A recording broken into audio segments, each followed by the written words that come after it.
And crossing the Arctic with Will Steger, Julie Hansen, and Rex. He's a working companion, and he's a dog that I've depended on for my survival, and he's dependent on me.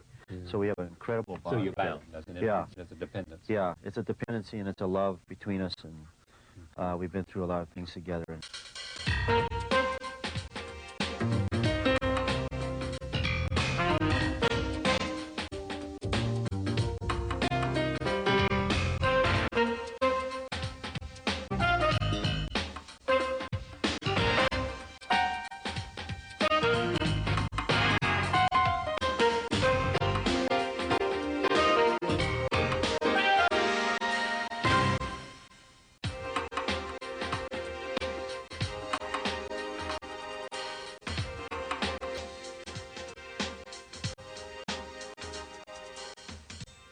America's premier polar explorer, Will Steger, has just returned from an extraordinary crossing of the Arctic Ocean. It was the first time that an expedition team completed the 1,200-mile trip in one season. Steger, who led the first unsupported trip by dog team to the North Pole, was joined on this trip by veteran outward-bound guide Julie Hansen and 3 other team members. They crossed the frozen ocean by sled drawn by 22 huskies, including Rex, who has gone to both poles with Will Steger. I am pleased to have Rex and Will and Julie here this evening for a look into an extraordinary odyssey, one more in the interesting life of Will Steger. Welcome. Great to see you. Good to be here. You just were reminding we've been doing this since 1987. Julie, welcome. Thank you. Great to have you. Tell me about this particular, first of all, let's talk about Rex. Rex has been with you to the North Pole, he's been with you to the South Pole. What more can you tell us about this extraordinary animal? Rex is a Canadian Eskimo dog, very thick fur, as you can see. He's very, very hot in the studio here.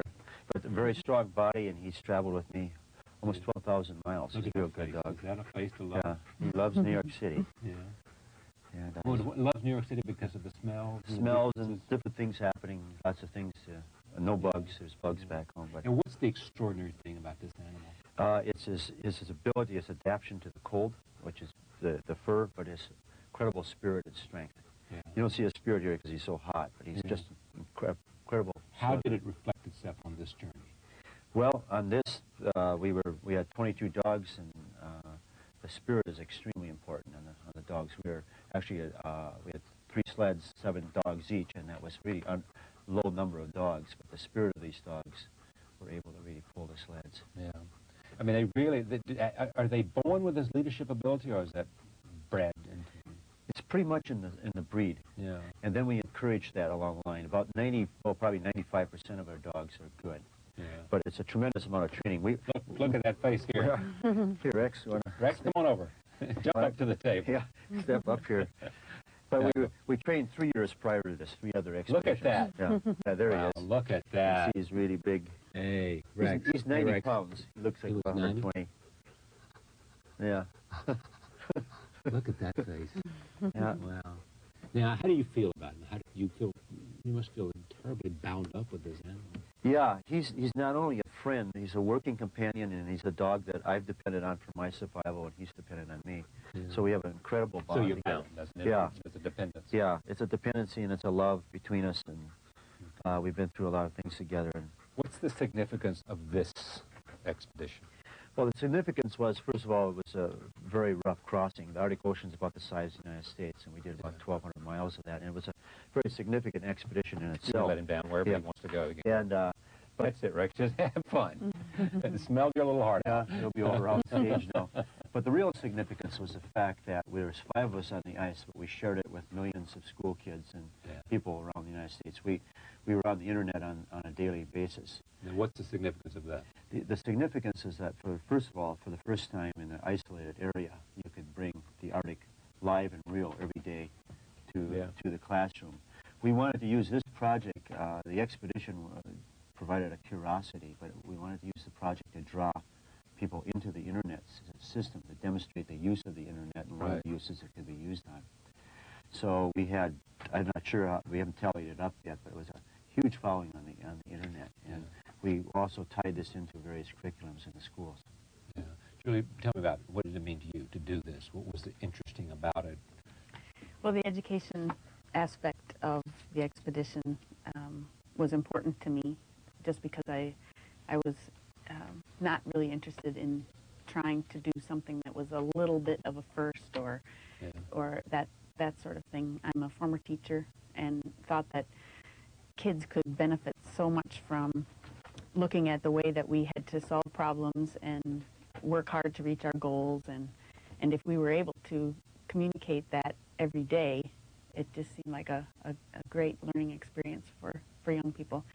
And the satellite systems that we used were excellent. They really did come through this time.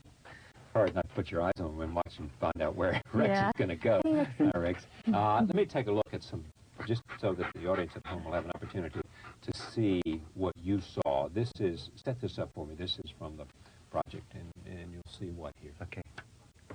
You got to tell me what it is, and then they'll roll the tape. Okay. We have a video here that Julie took on the ice. Right. Sledding, you know, show you some of the general conditions that we had there in the Arctic. Yeah. And here it is. Roll tape.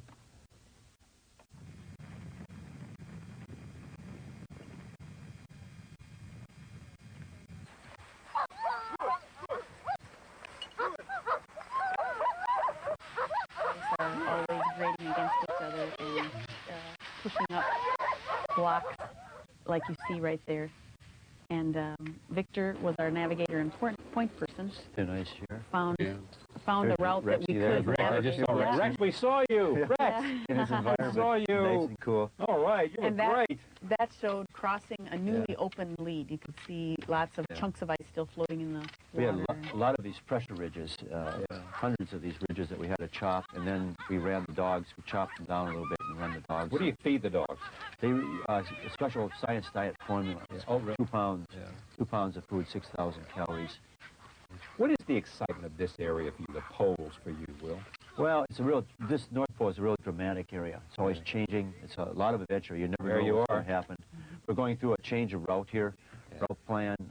We had several changes in the route because the ice conditions were a lot worse than we expected. And we had various team meetings about once a week like this. Oh, look at that. Yeah. And what's this? This actually 3 weeks ago, the Twin Otter flew in here with our canoes. We were at a point where the water was starting to open up, so we had to bring in our canoe sleds and then our dogs who had traveled with us. This is the Mad River canoe here being pulled out. This has a runner at the bottom. And here's Rexy here. Rex again, look. Rex, look.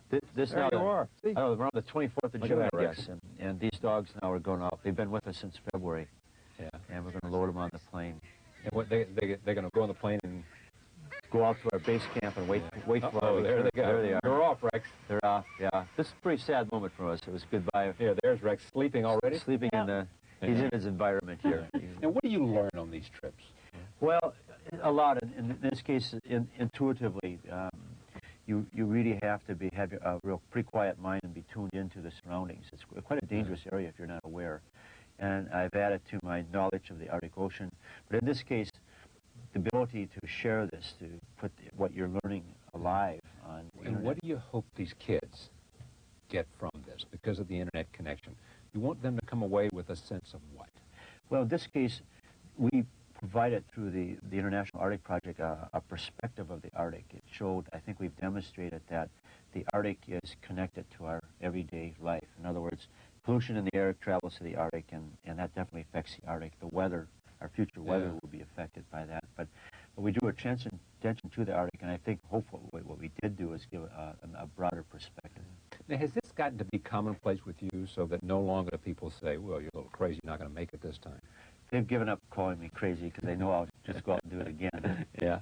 Yeah, they pretty much leave me alone on that topic. Yeah. But it must take some personality. I mean, are you different from most of us in terms of this desire to go to these places where the cold is what? What's the temperature you hit it's 40 below with the wind and strong winds and so forth. I don't look at myself as being that much different. I followed my dreams since I've been a child. Maybe that's why I'm different. I'm doing exactly what I wanted to do at 5 years old. But it takes, a special determination. Yeah. I mean, I love the Arctic. And it takes a determination. You like the Arctic but more than you like Antarctica? Yes, I do. Antarctica, to me, the center of Antarctica was extremely harsh, 50, 60 below, wasn't friendly. The Arctic to me is very friendly. It seems like my backyard. I think this came from you in a New York Times piece. It said, out there, the rhythm becomes very zen-like. It's harsh, very demanding. But for the expeditions, it's like a retreat, like a religion. They are the only times I truly relax. Yeah, well, I do relax sometimes at home, but out there, day after day, you do get in a very relaxed. I mean, I got into my Rolodex for the first time yesterday and realized now I'm dependent on that again. You don't deal in this world of frustrations and traffic and cost and so forth. You're totally out of that realm. It's a very, very peaceful. But the peace enables you to see the surroundings a lot clearer, and your safety depends on that, safety reflex. It's great to see you again. It's a great pleasure to have you on the broadcast, as always, when you come back from these. I am especially pleased to meet Rex. You're a hell of a dog. Thank you, Julie. You're welcome. And, we'll be right back. Stay with us.